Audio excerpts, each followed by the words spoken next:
Assalamualaikum warahmatullahi wabarakatuh. Hai semuanya. Kembali lagi bersama saya Dira Arista dengan nomor NIM 2511029020 dari kelas 1A D4 RPL jurusan akuntansi Politeknik di Padang. Nah, pada video kali ini Dira akan melanjutkan materi sebelumnya yang udah ada di video sebelumnya tentang mata kuliah manajemen strategik. Untuk yang sekarang kita masuk kepada topik yang ketiga yaitu mengenai topik model deskriptif manajemen strategik. Jangan lupa untuk disimak penjelasannya ya teman-teman. Langsung saja masuk ke pembahasannya. Nah, yang pertama itu pengantar manajemen strategi.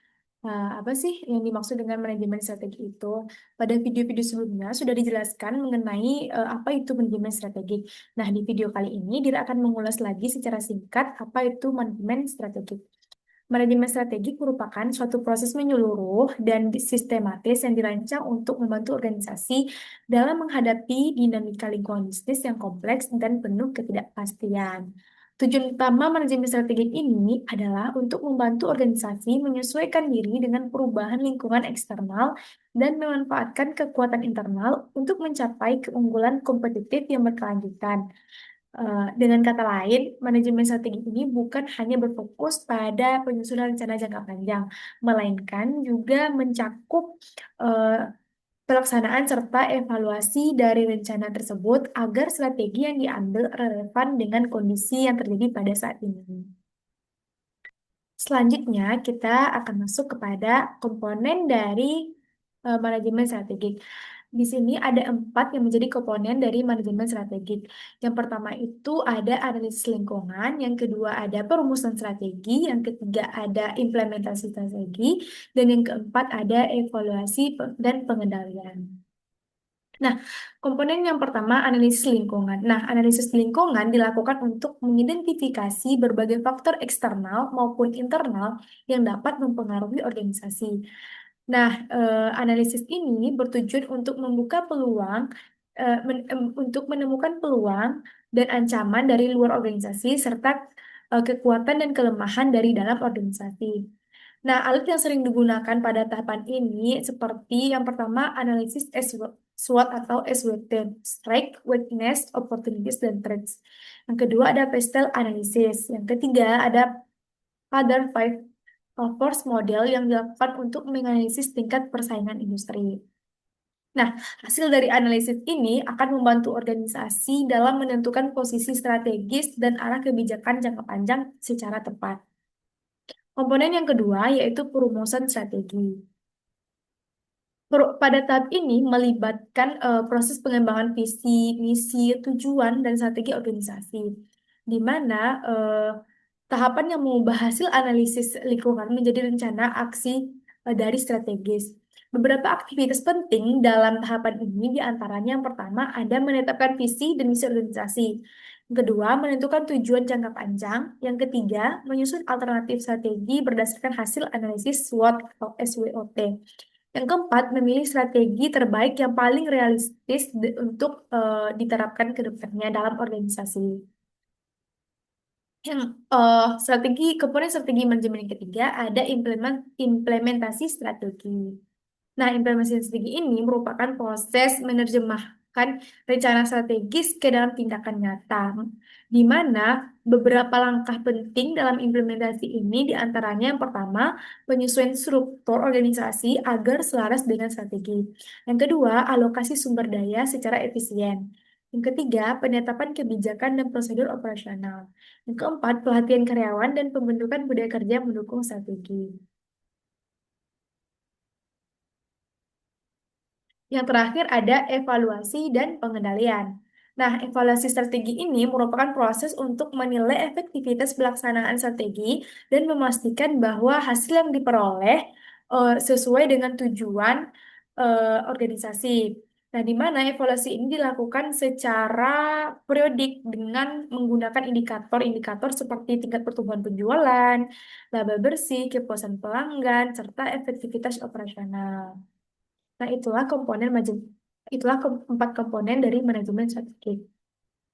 Selanjutnya kita masuk kepada analisis lingkungan eksternal.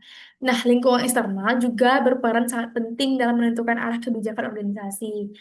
Eh, Lingkungan eksternal di sini ada terbagi dua, yaitu yang pertama lingkungan umum dan lingkungan industri. Nah, lingkungan umum ini ada juga terbagi menjadi beberapa faktor. Yang pertama ada faktor ekonomi. Faktor ekonomi ini seperti tingkat inflasi, pertumbuhan ekonomi, suku bunga, dan kebijakan fiskal. Yang kedua, ada faktor sosial dan demografis, seperti perubahan gaya hidup, usia penduduk, tingkat pendidikan, dan nilai-nilai sosial. Yang ketiga, eh, faktor politik. Nah, faktor politik dan hukum ini seperti regulasi pemerintah, stabilitas politik, dan kebijakan perpajakan. Yang keempat, ada faktor teknologi, di mana kemajuan teknologi, digitalisasi, dan inovasi yang mempengaruhi efisiensi operasi. Dan yang kelima, ada faktor lingkungan dan ekologi, seperti perubahan iklim, kebijakan lingkungan, dan tanggung jawab sosial perusahaan atau CSR. Nah, yang analisis yang kedua yaitu lingkungan industri. Nah, di sini lingkungan industri itu terdapat juga faktor yang mempengaruhinya itu ada empat. Yang pertama itu ada ancaman pendatang baru atau threat of new entrants. Yang kedua ada kekuatan tawar-menawar pemasok. Yang ketiga ada kekuatan tawar-menawar pembeli. Yang keempat ada persaingan di antara pesaing yang sudah ada. Nah, dari lingkungan internal, manajemen strategik ini juga memiliki analisis terhadap lingkungan internal yang terdiri dari 5 komponen. Yang pertama ada sumber daya atau resource. Sumber daya atau resource ini mencakup aset berwujud seperti modal, gedung, dan teknologi, serta aset tak berwujud seperti reputasi merek dan hak paten. Analisis yang kedua ada kapabilitas atau capabilities. Nah, di sini mencakup yaitu kemampuan organisasi dalam memanfaatkan sumber daya untuk menciptakan nilai tambah. Yang ketiga ada eh, budaya organisasi yang mencakup nilai dan norma yang membentuk perilaku karyawan serta mendukung pencapaian strategis. Yang keempat ada kompetensi inti atau core competency. Nah, yang ini merupakan keahlian yang unik dan menjadi pembeda utama dalam organisasi. Dan yang terakhir ada struktur organisasi yang membagi tanggung jawab terhadap organisasi dan hubungan kerja antar unit.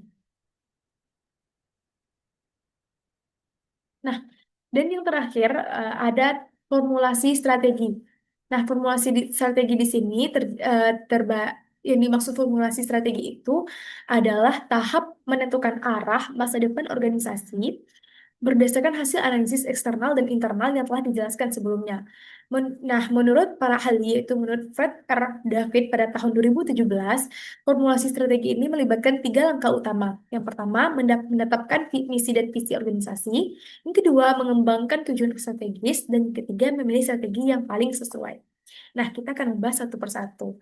Nah, yang pertama itu ada penetapan visi dan misi. Nah, visi menggambarkan cita-cita masa depan organisasi, sedangkan misi menjelaskan tujuan dan peran organisasi dalam masyarakat. Visi dan misi berfungsi sebagai panduan utama dalam pengambilan suatu keputusan dalam manajemen strategis. Dan penetapan yang kedua, penetapan tujuan strategis. Tujuan strategis atau strategic objectivities harus spesifik, terukur, dapat dicapai, relevan, dan berbatas waktu atau SMART. Tujuan ini berfungsi sebagai indikator keberhasilan strategi yang akan dijalankan oleh organisasi. Yang ketiga, pemilihan strategi.